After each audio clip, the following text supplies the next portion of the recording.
Toutes choses concourent au bien de ceux qui aiment Dieu. Amen. Donc nous sommes là vraiment ce matin pour donner gloire à notre Seigneur et nous le bénissons pour son amour et sa bonté. En ce matin, bien-aimés, le thème du message, c'est vraiment un message de consolation. En fait, le Seigneur m'a dit consoler, consoler. Donc en ce matin, j'ai le devoir de consoler le peuple du Seigneur en ce matin. Amen. C'est vrai que nous pouvons être découragés ou nous pouvons être, je dirais, être stressés, peut-être, qui sait. Il y a des personnes qui sont peut-être stressées par rapport à tout ce qui se passe autour de nous. Hein. Stressées parce qu'on a envie de voir autre chose, parce qu'on a l'habitude, peut-être, que je parle pour moi, on a envie de voyager ou de partir, de s'aérer. Amen. Donc, chacun de nous, nous avons des raisons pour lesquelles nous pouvons être un petit peu dérangés de notre quotidien. Amen. Et le Seigneur nous dit, consolez, consolez, soyez consolés en ce matin. Amen. Donc, nous allons prendre un passage dans le livre d'Ésaïe, chapitre 51, le verset 12 que nous allons lire dans un premier temps. Donc, je vais faire la lecture de ce premier passage. Ésaïe 51, verset 12 nous dit, c'est moi qui vous console. Qui es-tu pour avoir peur de l'homme mortel et du Fils de l'homme, pareil à l'herbe? Amen. Donc, des fois, nous avons peur des situations, des circonstances. Nous avons peut-être même peur du voisin qui nous menace. Amen. Mais le Seigneur nous dit, c'est lui qui nous console en ce matin. Donc nous n'avons pas à avoir peur de quoi que ce soit.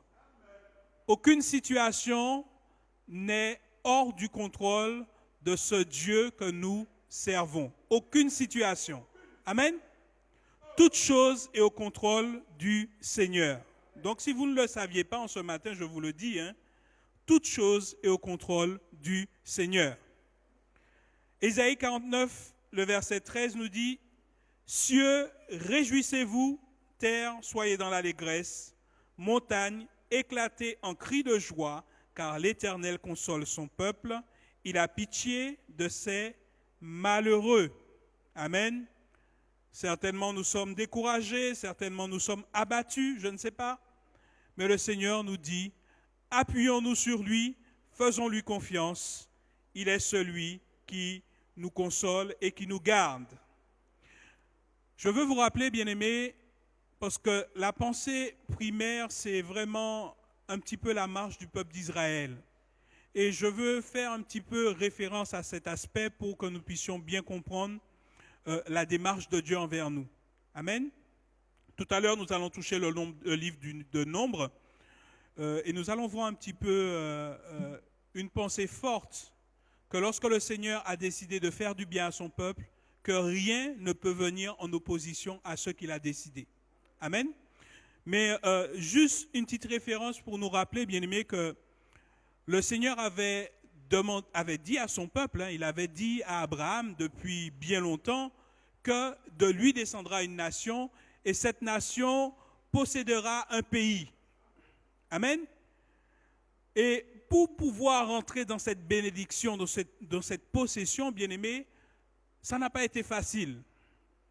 De la même manière que le Seigneur nous dit aujourd'hui qu'il nous a déjà donné à hériter de son royaume, mais chaque jour, nous avons des tribulations, nous avons des luttes que nous menons, nous avons des combats que nous menons pour pouvoir demeurer dans cette promesse, cette bénédiction qui nous a déjà été donnée par le Seigneur. N'est-ce pas? Nous luttons chaque jour pour pouvoir obtenir notre salut. Amen. Et le peuple d'Israël avait reçu cette promesse, mais pour y entrer, c'était difficile. C'était pas sans embûche, c'était pas sans difficulté, c'était pas sans lutte. Amen. Bien souvent, ils se sont retrouvés à aller au-delà de ce qu'ils pensaient pouvoir aller. Amen. Et c'est un petit peu la même démarche pour nous au jour d'aujourd'hui qui servons le Seigneur ou qui avons ce désir de plaire à Dieu. Amen. Nous avons cette démarche à entreprendre d'aller toujours au-delà de ce que nous pensons être nos limites. Des fois, nous croyons être arrivés au terme. Nous croyons être arrivés au maximum de ce que nous pouvons donner. Et le Seigneur nous dit toujours, va plus loin. Va plus loin. Amen. Bien-aimés, notre difficulté et le combat qu'a eu aussi le peuple d'Israël, ça a été l'incrédulité. Et l'incrédulité a été vraiment un élément vraiment destructeur. Un élément qui a décimé une partie de ce peuple qui devait rentrer dans la bénédiction. Amen. Et chaque jour, bien-aimés, nous-mêmes, nous devons aussi lutter contre l'incrédulité. Nous devons donner au Seigneur la place qui lui revient, parce que c'est par la foi que nous marchons. Amen.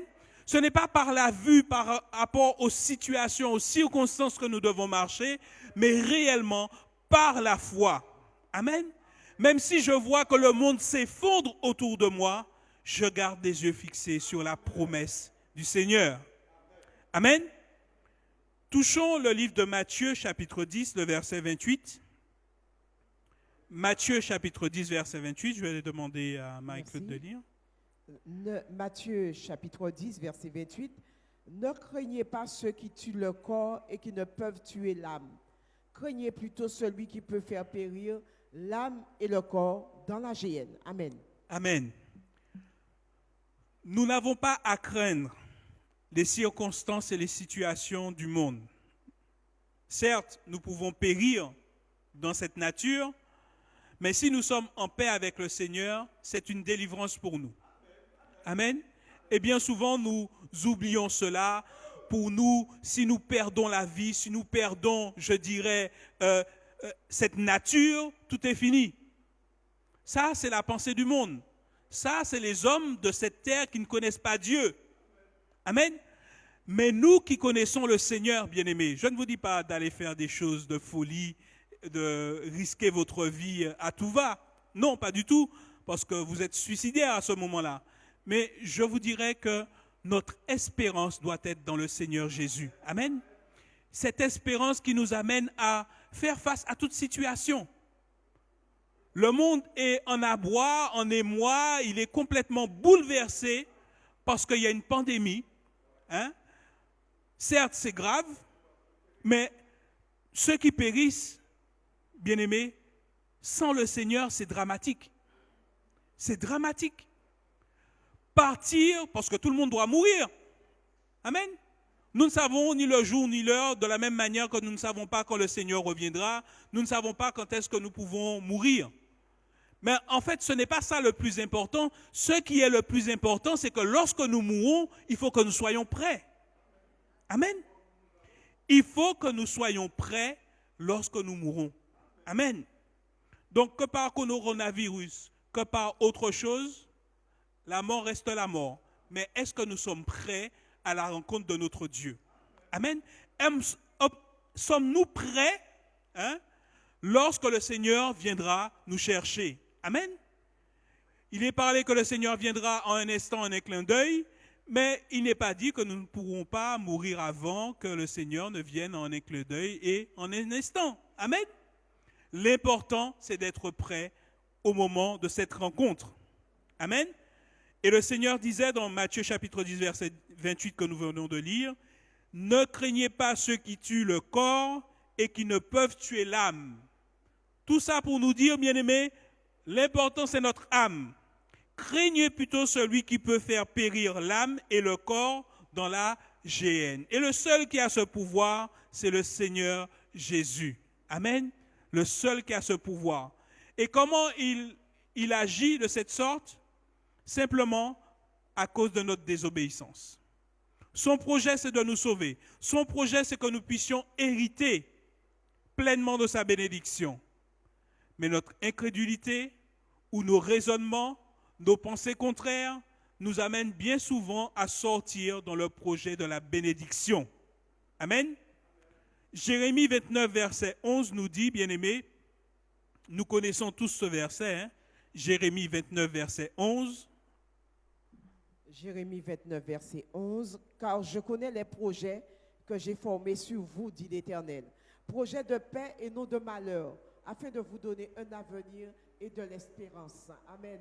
Amen. Projet de paix et non de malheur, afin de vous donner un avenir et de l'espérance. Bien souvent, bien-aimés, pour nous, notre avenir, c'est ici-bas sur la terre. Nous oublions qu'il y a un projet, le projet de Dieu, c'est-à-dire d'être avec lui pour l'éternité. Et nous restons focalisés sur le projet humain, nos projets humains. Il faut que j'atteigne mes objectifs. Il faut que je puisse, lorsque j'ai tel âge, j'ai déjà fait un barème, j'ai déjà fait des calculs. À tel âge, il faut que j'ai mon premier enfant. À tel âge, il faut que j'ai mon deuxième. À tel âge, il faut que je sois déjà avec ma maison, ma voiture, et ainsi de suite. Mais lorsque tu as conclu tout ça, qu'est-ce qu'il te reste? Qu'est-ce qu'il te reste? Tu es fatigué de la vie parce que tu as déjà tous tes objectifs, tu les as déjà accomplis. Tous les projets que tu avais formés, tu es déjà dedans. Quels sont les projets que tu peux faire encore? Voyager, tu vas voyager, mais à un moment donné, tu seras fatigué de voyager. Bien-aimés, lorsque nous regardons un petit peu le fonctionnement du monde, sans Christ, plus les hommes commettent des iniquités et plus ils en commettent parce qu'ils ont déjà assouvi tellement de plaisir de la chair, de la nature humaine, qu'ils ne savent en fait plus quoi faire. Et ils sont obligés de se créer quelque chose pour pouvoir découvrir d'autres sensations. D'autres sensations. Soit par la drogue, soit par l'alcool, soit tout ce qui peut se trouver qui est contraire à la parole, c'est à cela que les hommes aspirent sans le Seigneur. Amen. Mais le Seigneur, ce matin, nous dit que le plus important, ce n'est pas toutes ces choses. Le plus important, c'est de me connaître, moi, ton Créateur, ton Dieu. Amen. Et que moi, j'ai formé sur toi, sur ta vie, des projets de bonheur. Et ces projets de bonheur, tu peux déjà y entrer dès maintenant, ici-bas. Amen. En t'appuyant non pas sur des projets humains, mais sur les projets que moi, je t'ai dit. Amen. Amen. Bien-aimés, nous touchons un petit peu en ce matin combien l'ennemi est vraiment en lutte avec nous pour nous empêcher d'obtenir cette bénédiction. Comme je vous l'ai cité tout à l'heure, le peuple d'Israël avait reçu une promesse. Vous allez hériter Canaan. Vous allez rentrer à Canaan. Amen. Mais, bien-aimé, tu peux avoir cette promesse, mais sache que l'ennemi se ligue contre toi. Sache qu'à partir du moment que tu as dit « je veux servir le Seigneur Jésus fidèlement », sache que l'ennemi se ligue contre toi. Amen. Voyons un petit peu ce qui s'est passé pour le peuple d'Israël dans le livre de Nombres, chapitre 22. Nous allons lire à partir du verset 5, ce sont des lectures que nous avons faites il n'y a pas longtemps, du verset 5 au verset 6. Nombre 22, verset 5 à 6. Il envoya des messagers auprès de Balaam, fils de Béor, à Pétor, sur le fleuve, dans le pays des fils de son peuple, afin de l'appeler et de lui dire, « Voici, un peuple est sorti d'Égypte. Il couvre la surface de la terre, et il habite vis-à-vis de moi. Viens, je te prie, maudis-moi ce peuple, car il est plus puissant que moi. Peut-être ainsi pourrais-je le battre et le chasserai du pays. Car je sais que celui que tu bénis est béni et celui que tu maudis est maudit. » Amen. Amen. Donc il était question du roi Balak et roi de Moab. Lorsqu'il a vu que Israël était à côté de ses frontières, puisque Israël devait rentrer à Canaan et que lui, il était juste avant, il a cherché un prophète qui, dès qu'il prononçait des oracles, ces oracles s'accomplissaient. Vous savez, il y a des hommes qui ont reçu des dons. Hein? On ne sait pas pourquoi, mais Dieu a fait des dons aux hommes et il ne se reprend pas de ces dons. Et cet homme, Balaam, était cet homme qui, lorsqu'il recevait et qu'il déclarait quelque chose, ses paroles s'accomplissaient. Ne me demandez pas comment ni pourquoi. Dieu sait pourquoi il avait fait ainsi. Parce qu'à travers cela, bien-aimé, il avait utilisé Balaam pour bénir son peuple. Amen. Donc, pourquoi je vous dis ça, bien-aimé, c'est simplement pour nous dire, nous qui sommes en Christ, nous qui avons accepté le Seigneur comme sauveur personnel, nous qui cherchons à faire la volonté de Dieu, bien-aimés, non pas sans difficulté. La Bible n'a jamais dit que nous n'aurons pas de difficultés. La Bible n'a jamais dit que nous n'aurons pas de moments de faiblesse. Le Seigneur n'a jamais dit ça. Mais il a dit, dans la faiblesse, je suis avec toi. Il a dit, dans les difficultés, je suis avec toi. Dans l'épreuve, je suis avec toi. Amen. Et lorsque le peuple devait prendre possession du pays, un roi s'est levé. C'est normal. Il défend sa cause. Il défend son territoire. Amen. Puisqu'il voit un peuple nombreux qui s'approche de lui, un peuple qui a déjà fait un carnage dans les autres nations, et ce peuple se présente devant lui. C'est une réaction normale. Se défendre et trouver une solution pour s'en sortir. Mais lorsque le Seigneur a décidé de vous bénir, bien-aimés, l'ennemi peut se lever comme il veut, vous êtes bénis. Amen. Vous êtes bénis. Amen. Amen, amen, amen. Je suis béni. Je suis béni. Nous sommes bénis. En Jésus-Christ, nous sommes bénis. L'ennemi va se lever, mais nous sommes bénis. Il se lève justement parce que nous sommes bénis. Il se lève parce que ce que nous avons, il le veut, mais il ne peut pas y accéder. Amen. Donc, bien-aimé, le roi de Moab, Balak, appela Balaam. Il lui dit, maudis-moi ce peuple. Maudis-moi ce peuple. Je ne veux pas entendre parler d'eux, je ne veux pas. Tout ce qui les concerne, il faut qu'ils soient anéantis. Et le diable forme les mêmes projets sur nous, bien-aimés. Ce que nous entreprenons, il ne veut pas que nous puissions réussir. Il veut que nous soyons dans le découragement. Il veut que nous soyons dans la lamentation. Il veut que nous soyons dans l'incrédulité. Donc il se lève de toutes sortes de manières parce qu'il a plein de stratégies. Mais le Seigneur nous dit, bien-aimés, vous êtes un peuple béni. Amen. Voici un peuple est sorti d'Égypte pour couvrir la surface de la terre et il habite vis-à-vis de moi. Viens, je te prie, maudis ce peuple, car il est plus puissant que moi. Peut-être ainsi pourrais-je le battre et le chasserai-je du pays. Une petite réflexion, bien-aimés. Vous croyez que le diable ne sait pas que vous êtes puissant? Il sait que vous êtes plus fort que lui, parce que vous avez Jésus en vous. Il le sait. Mais bien souvent, c'est nous qui ne savons pas que nous sommes plus forts que lui. Bien souvent, nous ne savons pas que nous sommes plus forts que le diable. Nous oublions ça. Nous oublions que nous avons Jésus-Christ avec nous. Nous avons Jésus-Christ en nous. Nous oublions ce passage où le Seigneur dit, vous marcherez sous le serpent et le scorpion et sous toute la puissance de l'ennemi et il ne pourra rien contre vous. Nous l'oublions bien souvent. Dans une situation, bien souvent, nous sommes en train de pleurer, nous lamenter, crier pour des situations que nous avons déjà la victoire, mais comme nous regardons au physique, nous ne voyons pas par la foi que nous sommes déjà vainqueurs de la situation. Amen.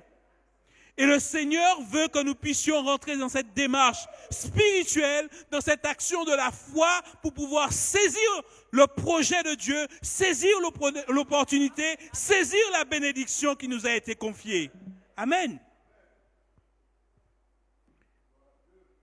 L'ennemi va toujours se lever, bien-aimés. Ne croyez pas que vous allez rentrer dans la bénédiction comme ça, aisément, facilement. Non. Il y a toujours une opposition. C'est pour cela qu'il est important de lutter dans la foi, de lutter dans la prière, de lutter dans le projet de Dieu. Amen. Même si nous sommes déjà bénis, bien-aimés, nous avons à lutter. Nous avons à combattre. Amen. La Bible nous dit, si Dieu est pour nous, qui sera contre nous? Et nous voyons ça dans le livre de Romains chapitre 8, verset 31. Que dirons-nous donc à l'égard de ces choses? Si Dieu est pour nous, qui sera contre nous? Amen.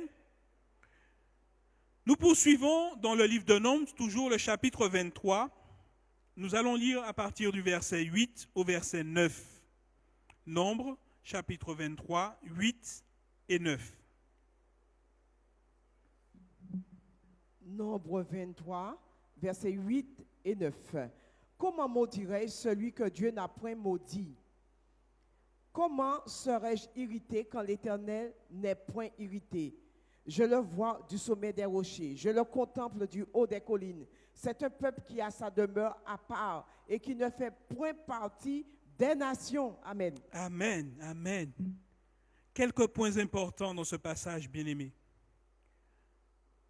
On ne peut pas bénir ce que Dieu a, on ne peut pas maudire ce que Dieu a béni. Amen. Et même si l'ennemi est irrité contre nous, il ne peut pas aller au-delà de ce que le Seigneur lui permet de faire. Amen. Il y a un point important, bien-aimé. Nous voyons à la fin du verset 9, il est dit, c'est un peuple qui a sa demeure à part et qui ne fait point partie des nations. Ça, c'est un point important. Et nous qui sommes chrétiens, bien-aimés, lorsque la Bible nous dit « Ne vous mélangez pas au peuple étranger ». Amen. C'est encore pour nous rappeler qu'en Christ, nous sommes dans le monde, mais nous ne sommes pas du monde. Amen. Nous sommes sur cette terre au milieu des autres peuples, mais nous sommes un peuple à part. Amen. Nous sommes vraiment une nation sainte, une nation élue, un peuple racheté. Amen. Et c'est pour cela que le Seigneur nous demande vraiment que nous puissions faire la différence. Amen. Et qui ne fait point partie des nations. Vous imaginez un peu? Ce qui a été fait, c'est ce qui se produit encore aujourd'hui pour nous qui sommes enfants de Dieu. Amen. Israël, le chemin par lequel Israël passe, c'est le chemin par lequel nous passons. Et Israël nous montre les erreurs à ne pas faire, à ne pas commettre. Amen. Un peuple béni, un peuple racheté, un peuple à part, un peuple que le Seigneur lui-même conduit. Mais bien aimé, combien de tribulations a rencontré le peuple d'Israël? Et tout ça, ça a été dû à l'incrédulité. Hein? Je veux quand même nous rappeler, bien aimé, que beaucoup de ceux qui avaient entendu la promesse ne sont pas rentrés à Canaan. Amen. Beaucoup de ceux qui ont entendu la promesse ne sont pas rentrés à Canaan. Amen. Cela doit nous interpeller et cela doit vraiment toucher nos consciences et que nous puissions réellement demander au Seigneur de nous aider, de venir à notre secours pour que nous ne puissions pas passer à côté de notre bénédiction. Amen. C'est vrai que le Seigneur est avec nous. Le Seigneur a fait de nous un peuple béni. Il a fait de nous un peuple à part. Mais s'il y a l'incrédulité au milieu de nous, bien-aimés, nous ne passerons pas. Nous ne passerons pas parce que le Seigneur a dit que la désobéissance et aussi l'incrédulité, en quelque sorte, est pire que la divination. Amen. Donc ça veut dire que lorsque nous sommes incrédules, ça veut dire que nous ne faisons pas confiance au Seigneur. Nous ne nous appuyons pas sur ses promesses. Nous ne nous attendons pas à lui dans la situation dans laquelle nous sommes. Et nous voulons prendre les choses en main. Mais ce n'est pas ce que Dieu veut. Il veut que nous ayons une totale confiance en lui. Amen. Nous continuons au verset 19, toujours du même chapitre, Nombre 23. Verset 19, à 23. Nombre 23, versets 19 à 23. Dieu n'est point un homme pour mentir, ni le fils d'un homme pour se repentir. Ce qu'il a dit, ne le fera-t-il pas? Ce qu'il a déclaré, ne l'exécutera-t-il pas? Voici, j'ai reçu l'ordre de bénir. Il a béni, je ne le révoquerai point. Il n'aperçoit point d'iniquité en Jacob. Il ne voit point d'injustice en Israël. L'Éternel, son Dieu, est avec lui. Il est son roi, l'objet de son allégresse. Dieu les a fait sortir d'Égypte et il est pour eux comme la vigueur du buffle. L'enchantement ne peut rien contre Jacob, ni la divination contre Israël. Au temps marqué, il sera dit à Jacob et à Israël, quelle est l'œuvre de Dieu. Amen. Amen. Quelques pensées, bien-aimés, qui me sont venues quand j'ai pris ce passage. Le Seigneur, l'Éternel, il est dit au verset 20, « Voici, j'ai reçu l'ordre de bénir et il bénira, je ne le révoquerai point. Il n'aperçoit point d'iniquité en Jacob. » Mais lorsqu'on lit la Bible, bien-aimés, il n'y avait pas de peuple plus rebelle que le peuple d'Israël. Hein? Vous imaginez un peu? Un peuple aussi rebelle, la Bible nous dit que le Seigneur ne voit point d'iniquité en eux. Nous, bien-aimés, nous sommes sous le sang de Jésus et c'est ça qui fait la différence. Le sang de Jésus nous rachète de notre iniquité et cela nous permet de nous repentir pour que nous ne soyons pas condamnés comme le monde. Et c'est le sang de Jésus qui fait la différence. Le peuple d'Israël avait la loi de l'Éternel. Amen. Ceux qui commettaient l'iniquité étaient retranchés. Hein, ça, il n'y a pas de détail. Si tu pêches, celui qui pêche mourra. Ça, c'est clair. Celui qui pêche mourra. Mais Dieu regarde son peuple d'une manière différente. Son regard n'est pas le même regard qu'il a sur ceux qui ne le connaissent pas. C'est pourquoi il est important, bien-aimé, d'être sous le sang de Jésus. D'accepter Jésus comme sauveur personnel. C'est là toute la différence, bien-aimé. Il n'aperçoit point d'iniquité en Jacob. Il ne voit point de justice en Israël. L'Éternel, son Dieu, est avec lui. Il est son roi, l'objet de son allégresse. Quelle grâce, quel bonheur, bien-aimés. Nous sommes l'objet de l'allégresse du Seigneur. Amen. Le sang de Jésus a été versé pour nous racheter, nous justifier. Il n'y a plus de condamnation pour ceux qui sont en Jésus-Christ. Amen. Amen. Bien-aimés, à 3 reprises, le roi de Moab a demandé à ce prophète de maudire le peuple d'Israël. À 3 reprises. Mais quelle a été sa stupeur? Lui-même dit au chapitre 24, verset 10, « La colère de Balak s'enflamma contre Balaam. Il frappa des mains et il dit à Balaam, « C'est pour maudire mes ennemis que je t'ai appelé. Et voici, tu les as bénis déjà 3 fois. » L'ennemi se lève contre nous, mais comme la bénédiction, le sang de Jésus, nous sommes sous le sang de Jésus, plus il tire contre nous et plus il voit que nous sommes inaccessibles pour lui. Amen. L'ennemi a beau se lever, bien-aimés, nous sommes déjà victorieux, mais nous devons demeurer dans la parole de Jésus. Amen. Deutéronome chapitre 23 nous dit au verset 5, Deutéronome 23, le verset 5, « Mais l'Éternel, ton Dieu, n'a point voulu écouter Balaam, et l'Éternel, ton Dieu, a changé pour toi la malédiction en bénédiction, parce que tu es aimé de l'Éternel, ton Dieu. » Amen. Nous pouvons dire Alléluia, bien-aimés. Alléluia. Amen. Vous imaginez un peu cet amour. Consolez, consolez, soyez consolés. Mais l'Éternel, ton Dieu, n'a point voulu écouter Balaam. L'ennemi va venir, bien-aimé, il va dire au Seigneur, mais Seigneur, il a fait, il n'a pas fait. Là où il devait faire, il n'a pas fait. Là où il ne devait pas faire, il a fait. pour essayer de nous maudire. Mais la bénédiction est sur nous. La grâce de Dieu repose sur nous. Le sang de Jésus a été versé pour nous. Nous sommes des rachetés et l'ennemi ne peut rien contre nous. Amen. Amen. C'est pour cela, bien-aimés, nous avons ce devoir, même si dans nos faiblesses, nous avons ce devoir de ne pas donner la main d'association à l'ennemi pour nous battre. Amen. Ne sois pas troublé, que l'ennemi soit lui-même confus de ses œuvres. Amen. Le livre de Matthieu, le chapitre 13, le verset 27, tu vas lire pour moi du verset 27 à 29, s'il te plaît.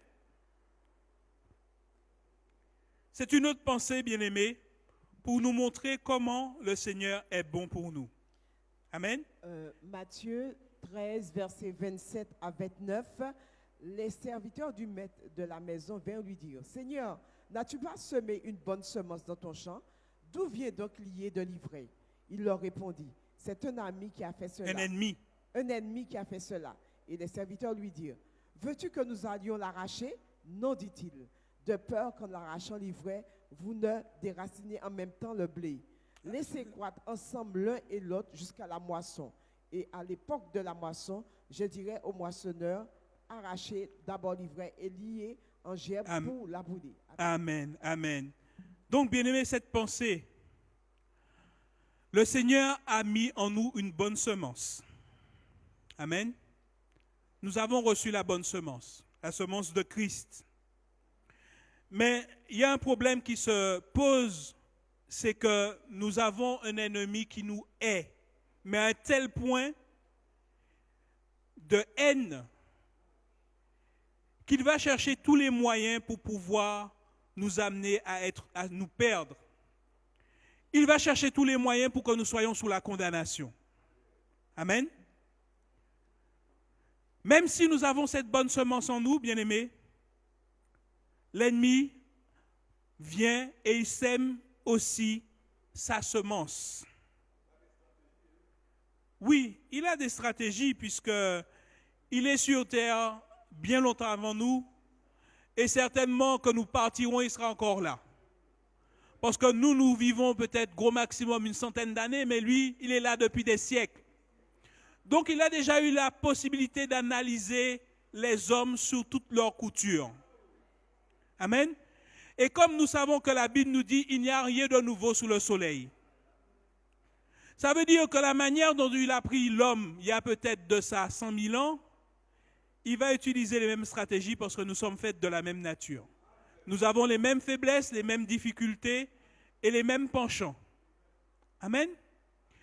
Mais à la différence, sous le sang de Jésus, nous sommes gardés, nous sommes préservés. Amen. Sous le sang de Jésus, ces projets sont anéantis à notre encontre. Amen. Sous le sang de Jésus, bien-aimés, la bénédiction est sur nous et il est encore furieux parce qu'il sait que le Seigneur nous garde. Amen. Mais il fait son travail. Il sème l'ivraie. Il sème la division. Il sème les querelles. Il sème la confusion. Il sème les questionnements, les raisonnements.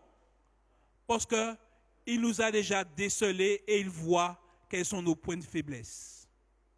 Mais gloire soit rendue à Dieu, nous sommes plus que vainqueurs en Jésus-Christ. Nous sommes plus que vainqueurs en Jésus-Christ. Amen.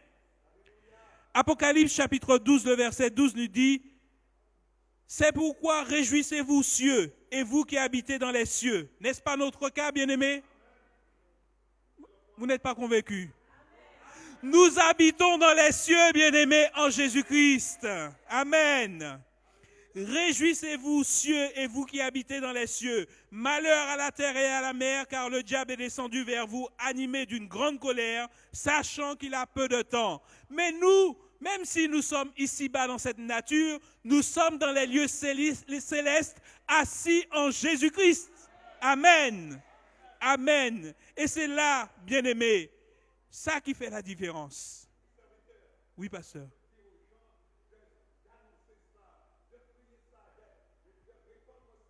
Mais pasteur, si nous ne le faisons pas, nous sommes des ouvriers uniques. Puisque c'est à cela que nous sommes appelés. Une fois qu'on a dit oui Seigneur, je te veux comme sauveur personnel, notre devoir c'est d'annoncer l'évangile, de dire que Jésus, non seulement il est mort à la croix, son sang a été versé, mais qu'il nous a rachetés et qu'il est vivant. Amen. Et qu'il revient pour chercher son église. C'est là notre devoir. Amen.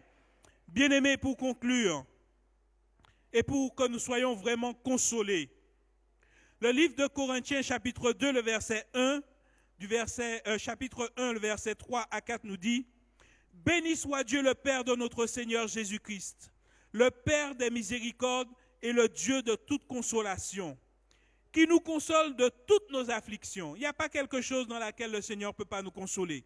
« Afin que par la consolation dont nous sommes l'objet de la part de Dieu, nous puissions consoler ceux qui se trouvent dans quelques afflictions. » D'où, pasteur, ce que tu disais, l'importance d'annoncer l'évangile et d'apporter le salut à ceux qui ne connaissent pas le Seigneur. Amen. Le livre de Jacques nous dit aussi, bien-aimés, Jacques chapitre 1, verset 21, « C'est pourquoi, rejetant toute souillure et tout excès de malice, recevez avec douceur la parole qui a été plantée en vous, c'est-à-dire la bonne semence, et qui peut sauver votre âme. » À partir du moment que nous sommes dans cette bonne semence, dans la parole de Dieu, bien-aimés, nous obtiendrons forcément notre salut. Amen. Il n'y a pas de doute à avoir à cela. Amen. 1 Pierre chapitre 4, le verset 1 Pierre 1, excusez-moi, 1 Pierre chapitre 1, verset 18. 1 Pierre 4, 18. « Et si le juste se sauve avec peine, que deviendront les impies et le pécheur? Ainsi que ceux qui souffrent selon la volonté de Dieu remettent leur âme au fidèle Créateur en faisant ce qui est bien. » Amen. Bien-aimés, c'est déjà avec beaucoup de difficultés que nous qui croyons au Seigneur, nous sommes sauvés parce que c'est vraiment par la grâce de Dieu. Si Dieu ne mettait pas la main pour nous, nous serions tous perdus, tous condamnés, tous perdus, malgré le sacrifice de Jésus. Mais nous rentrons dans notre bénédiction parce que le Seigneur a formé sur nous des projets de bonheur. Il a déversé pour nous la bénédiction. Amen. Et cette bénédiction, c'est que nous puissions rentrer dans notre salut. Amen. Donc, bien-aimés, faisons tout. Faisons tout et mettons tout en œuvre pour que nous ne soyons pas retranchés de cette grâce qui nous a été donnée. Amen. Que nous soyons vraiment consolés, que les situations de ce monde ne puissent pas nous troubler ou nous donner à avoir de faux raisonnements. Ce que la Bible a déclaré, ce que le Seigneur a déclaré, sa main est assez grande pour l'accomplir. Amen. Donc, je vous bénis par ces quelques mots et je vous encourage, bien-aimés, par ces temps difficiles ou ces temps, je dirais, particuliers. Parce qu'il faut savoir qu'il faut que nous puissions vivre des temps comme ceux-là. Et des temps encore plus difficiles sont appelés à venir, bien-aimés. Amen. Donc, prenons courage. Servons le Seigneur fidèlement et nous verrons la gloire de Dieu. Amen. Que Dieu nous bénisse.